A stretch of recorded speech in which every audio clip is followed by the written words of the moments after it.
What's up? Welcome back to Nowstalgia. Dave here with a review of Rebel Moon Part 2, The Scargiver, Zack Snyder's latest sci-fi space opera film, out now on Netflix, of course, following up Rebel Moon Part 1, which came out at the end of December last year.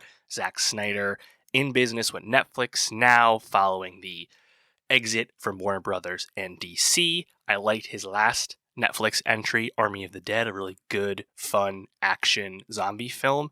Rebel Moon Part 1, though, left me very cold, so I was not exactly anticipating Rebel Moon Part 2. And I have to say, Rebel Moon Part 2, The Scargiver, is a marginal, at best, upgrade over Part 1, but really doesn't justify Rebel Moon existing as two movies at all. There was just no story here. This is a series of two films that is so clearly, obviously, a facsimile of past sci-fi and film works. Part 2 has a very overt Seven Samurai reference throughout it. More than anything else, the complete lack of character development, lack of characterization across the Rebel Moon films, combined with incredibly shallow world building and honestly disappointing visuals from Zack Snyder, who has gotten a lot of earned credit in the past for being a visual stylist. There's just not a lot here. I think some of the action, some of the set piece has cool moments, but ultimately Rebel Moon is just not fully baked as an idea to exist beyond its obvious reference points. I feel bad for Sofia Boutella, who I think is a very credible action star, but the material is just not there for her to really have much to work with. And ultimately, Rebel Moon Part 2,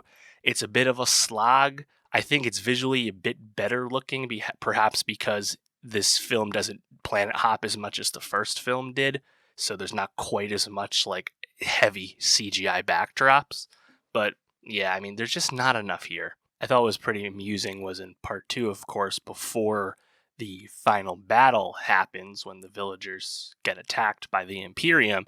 We have Sofia Boutella's Cora and all of her gang that she got together in Part 1. They're all gathered around the table strategizing, and it's just this incredibly clunky expository scene where they literally all take turns telling each other their backstory and their dark paths, and thus their motivations for joining up with Cora and her cause. And it just kind of shows how shallow the world building and character development has been across two Rebel Moon movies. And why not just make this one movie? And I just don't understand what could possibly be in the extended R-rated Snyder cuts of Rebel Moon. Like, what more did you have to tell us? Because you told us so little across the 4 hours that we did get. What could possibly be in there? It's just lackluster. I thought the mythical robotic knight droid character that is voiced by Anthony Hopkins, once that character inevitably shows up to join the fight and choose violence once again, it's pretty fun, cool visuals, enjoyable for what it is. I thought Duna Bay's character has a fun death scene, with the laser swords, although that's really the biggest scene she got across the two movies. She's just not developed as a character enough for that death to really land, and no one else really dies on the good guy's side. So, I was just kind of expecting a bit more. I think the laser swords, for what they are, of course, obvious lightsaber references, for what they are, looks pretty cool. The switching of the colors across the screen, especially with Snyder's trademark slow motion, solid visual conception, looks pretty cool. Ultimately, I just think Zack Snyder's a bit high on his own supply with Rebel Moon. He's the director, he's a producer, he's a co-writer, and he's the story creator, the genesis of the whole thing.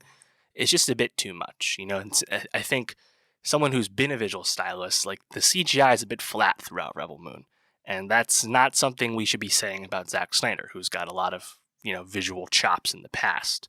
So I think Netflix should stay in business with him. Army of the Dead, I liked it quite a bit. But don't make more Rebel Moons. I know Snyder is open to it, but don't do this. There's just the diminishing returns are so obvious with making more Rebel Moon. Do something else. I think he's still, despite his faults with character and story more often than not, visually and action wise, there's a lot of talent there, and we just gotta steer Snyder sometimes, it feels like. But yeah, Rebel Moon Part 2, much like Part 1, it's just a big old miss, honestly, and it is what it is. But let me know, how did you like it? Did you like it more than me? If so, please let me know why. And for more movie reviews, subscribe, and I'll see you next time.